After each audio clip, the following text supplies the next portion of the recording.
안녕하세요. 요엘서 시작합니다. 요엘서는 1장부터 3장까지의 짧은 책인데요. 요엘서 2장에는 사도행전 2장의 성령 강림을 예언하는 중요한 내용이 들어 있습니다. 요엘서는 왕의 이름이 나와 있지 않고 기록한 연대가 분명하지 않아서 포로기 이후에 쓰여졌다라고 보기도 하고 남유다 요아스 왕 때이다라고 보기도 하는데, 성경에 시대가 나와 있지 않다는 것은 시대를 아는 것이 그렇게 중요하지는 않다라는 의미가 되기도 하니까요.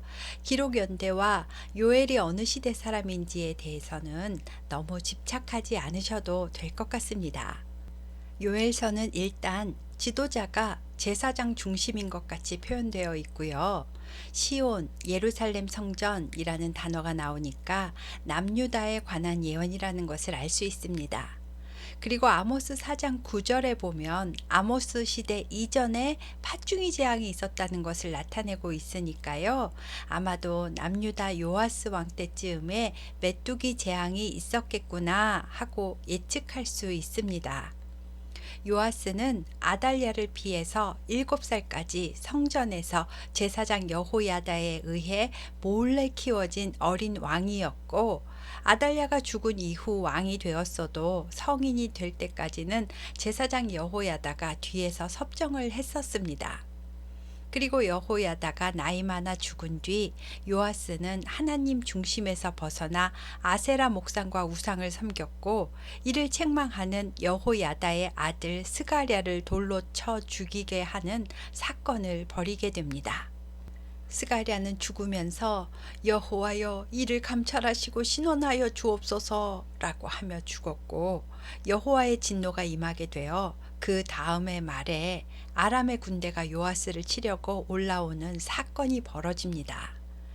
이런저런 역사적인 상황과 역대하 24장의 내용을 살펴 추론해 볼 때 요엘 선지자는 아마도 남유다 요아스 왕 때 선지자였을 것이다 라고 생각됩니다. 1장 1절을 보시면 부두엘의 아들 요엘에게 임한 여호와의 말씀이라 라고 시작하니까 요엘서의 내용은 요엘의 생각을 말한 것이 아니라 하나님이 주신 말씀인 것을 먼저 기억하시고요. 요아스의 아버지 부두엘이 누구인지는 모르지만 이름의 뜻은 하나님은 성실하시다 라는 뜻이고, 그의 아들 요엘은 여호와가 하나님이다 라는 뜻입니다. 요엘의 아버지 부두엘은 바알과 아세라가 하나님이 아니고 바로 여호와가 하나님이다 라는 것을 나타내고자 아들 이름을 이렇게 요엘이라 지은 것 같습니다. 1장의 내용을 살펴보면 이미 메뚜기 재앙이 일어난 후라는 것을 알 수 있는데요. 메뚜기 재앙 하면 출애굽기에 나오는 10가지 재앙 중에 하나라는 것이 제일 먼저 생각나시지요. 메뚜기 떼는 출애굽기 때 하나님께서 이미 심판의 도구로 사용하신 적이 있기 때문에 이스라엘 백성에게 메뚜기 떼는 하나님의 심판과 경고라는 생각이 제일 먼저 들었을 겁니다. 늙은 장로들부터 일반 백성들까지 이 땅의 모든 주민들이여, 당신들은 귀를 기울이고 여호와의 말씀을 들으십시오. 우리 조상이 살던 옛날부터 지금까지 우리에게 이런 일이 일어난 적이 있었습니까? 여러분, 이 일을 자녀들에게 말해 주십시오. 자녀들은 또 그들의 자녀들에게, 그들의 자녀들은 또 그 다음 세대에게 계속 말하게 하여 이 일이 잊혀지지 않도록 계속 상기시켜 주어야 합니다. 팥중이가 남긴 것을 메뚜기가 먹고, 메뚜기가 남긴 것을 느치가 먹고, 느치가 남긴 것을 황충이 먹었습니다 라고 하는데요. 여기서 팥중이, 메뚜기, 느치, 황충은 모두 메뚜기를 말하는 거고요. 메뚜기의 습성을 살펴보면 메뚜기가 따로따로 떨어져 있을 때는 식욕도 넘치지 않고 녹색을 띤 상태로 있고요. 메뚜기가 20마리 이상 무리를 짓게 되면 색도 검은색으로 변하고 식욕도 왕성해진답니다. 게다가 번식력까지 왕성해져서 암컷 메뚜기 하나가 300개의 알을 낳는다고 하는데요. 고온다습한 환경에서는 더 잘 번식하게 되고, 메뚜기는 잡식성이라서 모든 풀과 농작물들을 남김없이 닥치는 대로 먹어치운답니다. 그래서 메뚜기 떼가 지나가면 하루에 35,000명분의 식량이 사라진다고 합니다. 이런 메뚜기 떼가 날아와서 앞쪽에 있는 풀을 갉아먹고 지나가면 그 다음에 날아앉은 메뚜기가 남은 것을 뜯어먹고, 또 조금 남은 것도 그 뒤를 이은 메뚜기 떼가 마저 다 먹어치우는 모습을, 팥중이가 남긴 것을 메뚜기가 먹고 메뚜기가 남긴 것을 느치가 먹고 느치가 남긴 것을 황충이 먹었도다 라고 그 모습을 글로 표현하신 겁니다. 농작물이 이렇게 초토화되었으니 포도주를 좋아하는 자들에게 이제 단 포도주가 너희 입에서 끊어졌으니 슬피 울지어다 라고 하셨고요. 메뚜기 떼를 강하고 수가 많은 다른 한 민족이 내 땅에 올라왔다 라고 비유하셨습니다. 그리고 메뚜기의 생김새를 그 이빨은 사자의 이빨 같고 그 어금니는 암사자의 어금니 같도다 라고 날카로운 이빨로 농작물을 마구 뜯어먹는 모습을 표현합니다. 그러니 여러분은 처녀가 어렸을 때 약혼한 남자가 죽어서 슬퍼하는 것과 같이 애곡하십시오. 농부들이여, 밀과 보리와 올리브와 포도까지 모두 황무해져서 수확할 것이 하나도 없으니 슬퍼하십시오. 제사장들이여, 곡식과 포도주가 없으니 소제와 전제가 여호와의 성전에서 끊어졌고 매일 드리는 상번제조차 드리지 못하니 굵은 배로 허리를 동이고 슬피 우십시오. 그러니 제사장들이여, 이제 금식일을 정하고 성회를 소집하십시오. 장로들과 이 땅의 모든 주민들을 우리 하나님 여호와의 성전으로 모으고 여호와께 부르짖으십시오 라고 요엘이 호소하고 있습니다. 정리해보면 유다는 메뚜기 재앙으로 지금 식량이 모두 떨어졌고 가축도 꼴을 먹을 수 없어 울부짖는 상황에 처해져 있습니다. 요엘 선지자는 이 상황은 하나님께로부터 온 것입니다. 이것은 경고이며 하나님께서 진짜 심판의 날인 여호와의 날이 올 거라고 하십니다. 그러니 금식일을 정하고 사람들을 성전으로 소집하여 다 함께 모여서 하나님께 기도해야 합니다 라고 말하는 내용이 1장의 내용입니다. 그리고 2장은 이 메뚜기 재앙은 경고입니다. 이런 자연재해로 끝나는 것이 아닙니다 라고 재차 말하는 내용입니다. 메뚜기 떼가 유다를 덮치는 모습을 큰 군대가 유다를 침공하는 모습처럼 표현하면서 메뚜기 떼가 태양을 가려 하늘이 짙은 먹구름에 덮인 듯이 어두워졌고 메뚜기 떼가 지나간 자리는 산불이 나서 다 타버려 황폐해진 것 같이 초토화가 되었다라고 하셨습니다. 그리고 2장 4절에서 10절은 메뚜기의 모습을 좀 더 세밀하게 세부 묘사하는 내용인데요. 메뚜기의 모양은 말 같고 그 떼가 무리지어 달리는 모양은 기병 같아서 메뚜기 떼가 뛰는 소리는 병거 소리나 불꽃이 건불을 사르는 소리와 비슷하게 타닥타닥 하는 위협적인 소리가 난다. 메뚜기 떼가 용사같이 달려들고 마치 무사처럼 성을 기어오르면서 군사가 줄을 마치고 일사불란하게 진군하듯이 땅이 진동할 정도로 밭이고 집이고 창문이고 막 타넘어 들어와 들이닥치니 모든 백성이 하얗게 질리지 않았느냐라고 말하는 내용입니다. 그리고 11절부터 17절까지는 여러분, 메뚜기 떼는 경고에 불과합니다. 여호와께서 메뚜기 떼처럼 엄청난 군대를 보내시면 여러분은 감당할 수 있겠습니까? 여호와의 날은 크고 심히 두려운 날입니다.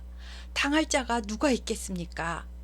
여러분, 여호와께서 너희는 이제라도 금식하고 울며 애통하고 마음을 다하여 내게로 돌아오라 라고 말씀하셨습니다. 그러니 여러분, 형식적으로 옷만 찢지 마시고 진심으로 마음을 찢고 우리 하나님 여호와께로 돌아오십시오.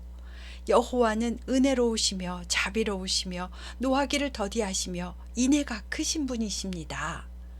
여호와께서 돌아오라 하신 것은 돌아오면 용서하시겠다는 말씀이지 않습니까? 여러분이 진심으로 회개하면 여호와께서 뜻을 돌이켜 재앙을 내리지 않으실 겁니다. 그렇게 하면 하나님께서 마음과 뜻을 돌이키시고 혹시 그 뒤에 복을 내려주실런지 누가 알겠습니까? 그러니 여러분, 시온에서 나팔을 불어 거룩한 금시기를 정해 알리고 성회를 소집하십시오. 백성을 모아 그 모임을 거룩하게 하고 장로들부터 어린아이와 젖먹이까지 전부 다 모이게 하여 모두가 합심하여 하나님께 이 민족을 불쌍히 여겨달라고 기도해야 합니다. 라고 말하고 있습니다. 다음 18절부터 27절까지는 그렇게 전부 성회로 모여서 진심으로 마음을 찢는 회개를 하고 바르게 살면 이렇게 회복된다 라는 말씀인데요. 그때 즉 너희가 주께 돌아온 때에 여호와께서 자기 땅을 극진히 사랑하시어 그의 백성을 불쌍히 여기실 것이며 기도에 응답하사 곡식과 새 포도주와 기름을 흡족하게 주실 것이고 다른 나라에게 욕을 당하지 않도록 지켜주실 거다 라고 말씀하시면서 너희를 괴롭히는 사방에서 날아드는 메뚜기 떼는 내가 그냥 한순간에 바다에 처박아 몰살시켜서 상한 냄새가 진동하도록 할 거다 라고 내가 순식간에 해결해 줄게 라고 하셨고요. 뿐만 아니라 내가 너희를 위하여 적절히 비를 내려 풍년을 주고 그동안 손해본 거 다 갚아줄 거다. 그러면 너희가 풍족히 먹고 이 놀라운 일을 행하신 나 여호와의 이름을 찬송할 거야. 내 백성은 영원히 수치를 당하지 않아 라고 말씀해 주셨습니다. 마치 말 안 듣는 어린아이를 혼내시고 그 다음에 아이가 울면서 잘못했어요 하면 안아주시고 어르고 달래시는 부모의 모습을 보는 것 같습니다. 여기서 한 가지 꼭 기억해야 할 것이 있는데요. 마음을 찢는 회개에 대해서입니다. 회개는 자아 비판하듯이 하나님, 제가 오늘 무엇을 잘못했습니다. 누구를 미워했습니다. 예수님의 이름으로 회개합니다. 라고 하나님 앞에서 고백하면서 내 잘못을 지우는 행위가 아닙니다. 회개는 내가 도덕적, 윤리적으로 깨끗해지려고 하는 삭제 또는 청소의 개념으로 하는 기도이다 라는 생각만 갖고 계신다면 옷을 찢는 회개에 머물고 계심을 인지하셨으면 좋겠습니다. 회개의 목적은 무엇일까요? 나는 하나님 말씀에 순종하는 삶을 살고 싶은데 여러 가지 여건상 잘 안 돼서 죄를 선택하게 되었으면 그런 내 모습을 보며 속상해하고 진심으로 다음부터 이럴 때는 죄를 선택하지 않고 말씀에 순종함을 선택해야겠다고 스스로 다짐하는 겁니다. 다음에 또 이런 일이 있을 때는 어떻게 행동해야 하나님의 자녀다운 건지 생각해보고 반성하며 하나님, 다음에 이럴 때는 꼭 선을 선택하겠습니다. 도와주십시오. 라고 기도하는 행위가 회개입니다. 이렇게 계속 반복하며 나아가야 내가 의의 열매를 맺을 수 있으니까 진심으로 회개하라고 하신 겁니다. 다음 28절부터 마지막 30절까지는 사도행전 2장의 성령 강림으로 성취가 된 말씀인데요. 사도행전 2장 16절에서 21절에 오순절날 성령 충만을 받은 베드로가 설교하면서 요엘서의 이 말씀이 성취가 되었습니다 라고 인용한 말씀입니다. 그 후에 내가 내 영을 만민에게 부어주리니 너희 자녀들이 장래일을 말할 것이며 너희 늙은이는 꿈을 꾸며 너희 젊은이는 이상을 볼 것이며 그때 내가 또 내 영을 남종과 여종에게 부어줄 것이며 내가 이적을 하늘과 땅에 베풀리니 곧 피와 불과 연기 기둥이라.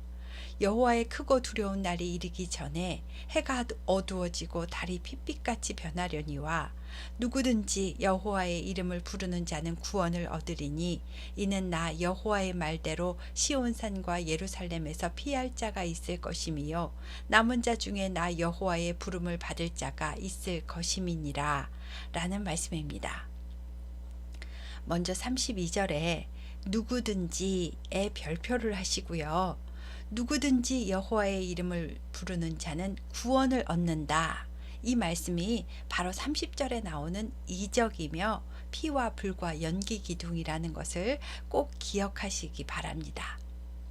이적은 구원을 말씀하시는 것이고 출애굽 때 유월절 어린 양의 피로 죽음이 넘어가 구원을 받았고 광야에서 불과 구름 기둥으로 인도하셨던 것처럼 누구든지 여호와의 이름을 부르는 자는 어린 양이 아닌 예수 그리스도의 피로 구원받은 백성이 되며 구원받은 백성은 성령을 부어주셔서 이 땅의 삶을 사는 동안 불기둥과 구름기둥처럼 우리를 인도해 주신다 라는 말씀입니다.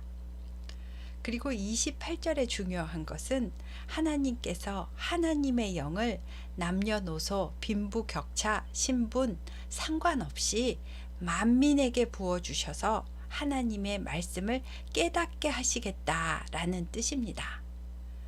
자녀들이 장래일을 말하고 늙은이가 꿈을 꾸고 젊은이가 이상을 본다라는 말은 누구든지 성령이 임하면 영안이 열리고 말씀이 깨달아져서 전에는 세상 것만 보였다면 이제는 그 너머의 것을 볼 수 있게 된다라는 말인데, 이것을 젊은이 늙은이 나누어 각각 다르게 해석하고 마치 예언자처럼 미래의 환상을 보여주실 거다라는 뜻으로 해석하시면 바르지 않습니다. 다음은 3장입니다. 1절에 보라 그날 곧 내가 유다와 예루살렘 가운데에서 사로잡힌 자를 돌아오게 할 그때에 라고 되어 있어서 그날이 바벨론 포로 귀환 후라는 뜻인가 라는 생각이 드시지요. 하지만 그 다음 2절부터의 내용은 만국을 심판하겠다는 내용이 나와 있고 4절에는 바벨론이 아닌 두로와 시돈과 블레셋 사방아 라고 고대 노예 상인이 많았던 곳을 나열하시면서 유대 민족을 노예로 팔아넘긴 것에 대해 보복하겠다고 하시는 내용이 나오는 것을 보면 1절의 그날은 노예로 팔려간 유다 백성들을 해방시켜 주실 그날에 라는 의미로 해석됩니다. 2절에는 내가 만국을 모아 데리고 여호사밧 골짜기에 내려가서 내 백성 곧 내 기업인 이스라엘을 위하여 거기에서 그들을 심문하겠다 라고 나와 있지요. 실제로 여호사밧 골짜기가 있는 것은 아니고요. 여호사밧은 여호와께서 심판하신다 라는 뜻으로 여호와께서 유대인을 괴롭혔던 만국 백성을 여호와께서 심판을 행하시는 골짜기로 불러 모아 데려가서 심문을 하겠다라는 말씀입니다. 요한계시록에서는 이 내용을 가져와서 성도를 위협하는 모든 사단의 세력들을 아마겟돈으로 모아서 진노의 대접을 부어 심판하시겠다는 내용으로 인용하기도 하였습니다. 이 만국을 심판하시는 여호와의 날이 오는 것은 포도주 항아리에 포도주가 꽉 차서 흘러 넘치듯이 온 세상에 악이 꽉 차서 넘치기 때문이다 라는 말씀으로, 그래서 심판의 날이 다가온다. 그러니 주의 백성은 깨어 있어라 라는 내용이고요. 그 심판의 날에 하나님은 자신의 백성에게는 피난처가 되어주시고 안전한 산성이 되어주신다고, 심판의 때에라도 하나님의 백성은 보호를 받는다 라고 하셨습니다. 17절에 예루살렘에 다시는 이방 사람이 통행하지 못할 거라는 말은 대적들이 다시는 유다를 괴롭히지 못하게 하실 거라는 말이고요. 18절에 그날에 산들이 단 포도주를 떨어뜨릴 것이며 작은 산들이 젖을 흘릴 것이며 유다 모든 시내가 물을 흘릴 것이며 여호와의 성전에서 샘이 흘러나와서 시딤 골짜기에 대리라 라고 한 말은, 심판이 다 끝난 후 회복의 때에는 여호와의 성전에서 샘이 흘러나와 유다 남부 광야 사해 쪽에 바싹 말라버린 건조한 땅에 있는 시딘 나무 골짜기에까지 은혜의 생수가 흘러들어가 모든 죽었던 것이 살아날 것이다 라는 회복 예언입니다. 그러나 주의 백성에게 포악을 행하고 무죄한 피를 흘리게 한 애굽과 에돔은 황무지가 될 것이며 유다는 영원히 있겠고 예루살렘은 대대로 있을 것이다 라고 하나님은 자신의 백성을 결코 버리지 않으신다 라는 말씀으로 요엘서를 마칩니다. 요엘서는 어느 시대인지 정확하게 나와 있지도 않고 어떠한 죄를 회개하라고 하시는지 다른 선지서처럼 죄의 목록을 나열하지도 않았습니다. 다만 하나님의 경고라는 것이 인지되는 상황이 오거든 너희는 깨어 있어라. 자신을 돌아보아라. 늦더라도 정신을 차리고 마음을 찢는 애통함과 영적 각성이 있어야 한다. 지도자들아, 깨어 주의 백성을 성회로 모이게 하여라. 그리하면 하나님께서 심판을 돌이키시고 은혜를 베풀어 주실 것이다 라고 말씀하는 내용입니다. 회복된 주의 백성은 구원받은 백성으로 안전하게 보호받을 것이며 이방인이라도 누구든지 여호와 앞에 나와 주를 부르는 자에게는 주의 백성으로 구원의 표를 주시며 성령을 부어주시사 이 세상 삶이 다가 아니라 세상 그 너머의 영적인 나라를 볼 수 있는 깨달음의 영안을 열어주실 거다 라는 내용입니다. 그래서 이 요엘서의 내용은 어느 시대라도 상관없이 모두 적용이 되는 말씀입니다. 그리고 지금을 사는 우리도 정말 깨어 있어야 하고 성회로 모여 기도해야 할 때인 것 같습니다. 지금까지 요엘서 들어주셔서 감사합니다.